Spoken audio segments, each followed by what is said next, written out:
آپ یہ کہہ رہے ہیں کہ پھر جن علماء نے امام خمینی، امام خامنائی اور ان سے ماننے والے جتنے بھی علماء، آپ اس پہ اتنا زیادہ لٹریچر لکھ رہے ہیں، تو آپ یہ کہہ رہے ہیں کہ یہ سب منحرف ہے، ائمہ کے اصل تشیع دیکھیں، سے اگر منحرف آپ ہے؟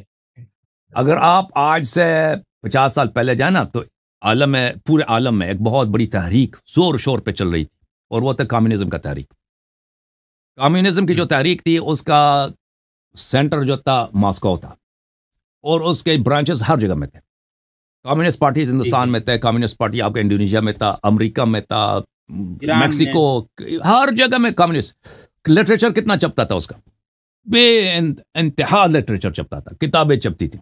وہ ان کا کیا تھا کہ اللہ نہیں ہے، اللہ کا کوئی وجود نہیں، دین جو ہے ایک افیون ہے، اور سب لوگوں کو برابر ہونی چاہیے. پراپرٹی اونرشپ یہ غلط ہے. میں کہہ دوں یہ دکان میری ہے، نہیں، دکان سب کی ہونی چاہیے، پوری کمیونٹی کی دکان ہونی چاہیے، ٹھیک ہے نا. فیکٹری جو ہے، کوئی ایک شخص فیکٹری کا مالک نہیں ہو سکتا، پورا شہر جو ہے وہ فیکٹری کا مالک ہوگا. سب چیز یعنی پرائیویٹ پراپرٹی اونرشپ ہے ہی نہیں، یہ سب غلط ہے. اور یہ کمیونسٹ آئیڈیالوجی کہ سب لوگوں کو برابر ہو، ایک جیسا رہنا چاہیے، کوئی شخص بے گھر نہ ہو، کوئی شخص بھوکا نہ ہو. اگر شہر میں کوئی بھوکا ہے اس لیے کہ امیر لوگوں نے اس کا حق آیا ہوا ہے، تو یہ پوری دنیا میں چپتے تھے. اور یہ اس پہ پیچھے کتنا پیسہ لگتا تھا، اس کا کتنا پروپیگنڈا تھا، وہ سب کہاں چلا گیا؟ ٹھیک ہے نا، کہاں چلا گیا؟ اگر آپ دیکھیں کہ کمیونزم پہ کتنا خرچہ ہوا، اور اتنے ان کے کتنے ان کے ایکٹیویٹیز تھے مختلف دنیا کے ممالک میں، اور انہوں نے قربانیاں دی ہیں، انہوں نے کتنے لوگ ان کے جیل گئے ہیں، کتنے مرے ہیں، کتنے قتل ہوئے ہیں، بے انتہا بے انتہا بے انتہا بے انتہا. لیکن کمیونزم ختم ہے. کمیونزم اب سب کو پتہ ہے وہ سب باطل ہے، کوئی اس کا پوچھنے والا نہیں، کوئی ماننے والا نہیں ہے.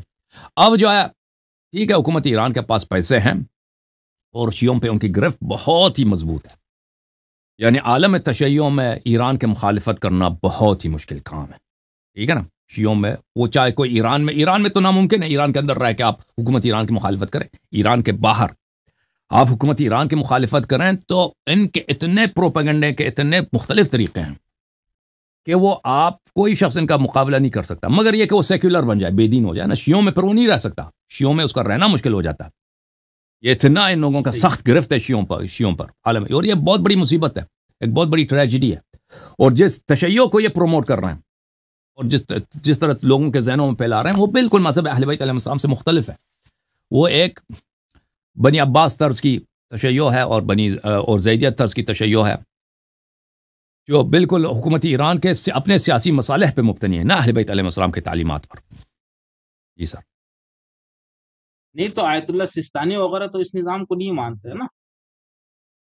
نہیں، مجھے نہیں یعنی معلوم وہ تو سیستانی صاحب جو وہ دیکھیں اس کا کیا فائدہ. سیستانی صاحب اگر اپنے دل میں، نقشی وہ صاحب. جب اس کا اظہار نہیں کرتے کسی کو کیا معلوم کیا معلوم. سیستانی صاحب دیکھیں، سیستانی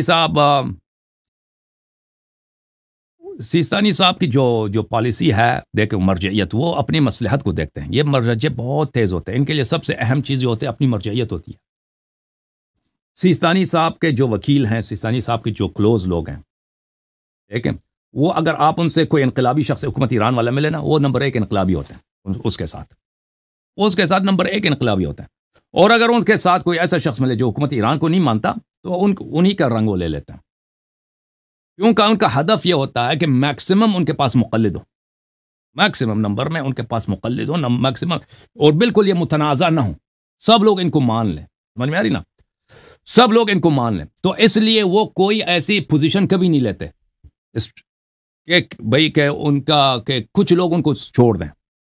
عالم تشیع میں کچھ لوگ ان کے خلاف ہو جائیں، کچھ لوگ چھوڑ دیں. سمجھ میں آ رہی نا بات آپ کو؟ تو اس لیے سیستانی صاحب کے دل میں واقعا حکومت ایران شرعی حکومت ہے یا نہیں ہے، وہ خامنئی صاحب کو مانتے ہیں یا نہیں مانتے، اللہ جانتا ہے.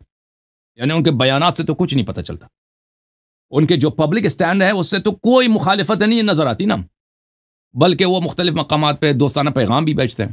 قاسم سلیمانی پہ کے لیے کی موت پہ اس نے پیغام بھیجا، اس کو خامنئی کو، رئیسی کے موت پہ اس نے پیغام بھیجا.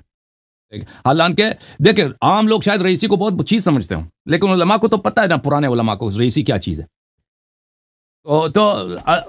تو یہ اپنی مصلحت دیکھتے ہیں، یہ اپنا فائدہ دیکھتے ہیں. یہ اس لیے نہیں ہوتا کہ یہ اپنی مرجعیت کو تو یہ کسی وقت ایسا متنازع بنائیں گے، یہ اس طرح نہیں سوچتے.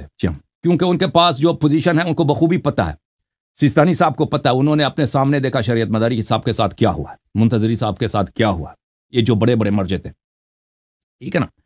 حکومت ایران نے کیسے ان کو توڑ دیا, ان کو بخوبی پتہ ہے. اگر سیستانی صاحب کا کل ایک بیان آتا ہے حکومت ایران کی نقد میں, یا خامنئی صاحب کے نقد میں, یا ولایت فقیہ کے نقد میں, آپ کیا سمجھتے ہیں حکومت ایران کے ساتھ کیا کرے گا؟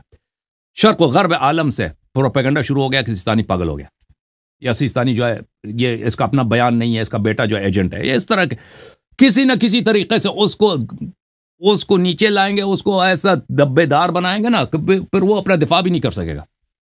کیونکہ حکومت ایران کے پاس ریسورسز بہت زیادہ عالم تشیع میں, عالم تشیع کا بے تاج بادشاہ ہر لحاظ سے حکومت ایران ہے. حکومت ایران جو چاہے شیعوں کے ساتھ مذہبی حلقوں میں کر سکتا ہے. سیکولر جو شیعہ ہیں وہ بھی لیڈر شیعہ جو بے دین شیعہ نا, مذہبی مسائل میں علماء کی طرف دیکھتے ہیں, اور علماء سب حکومت ایران کے پنجے میں.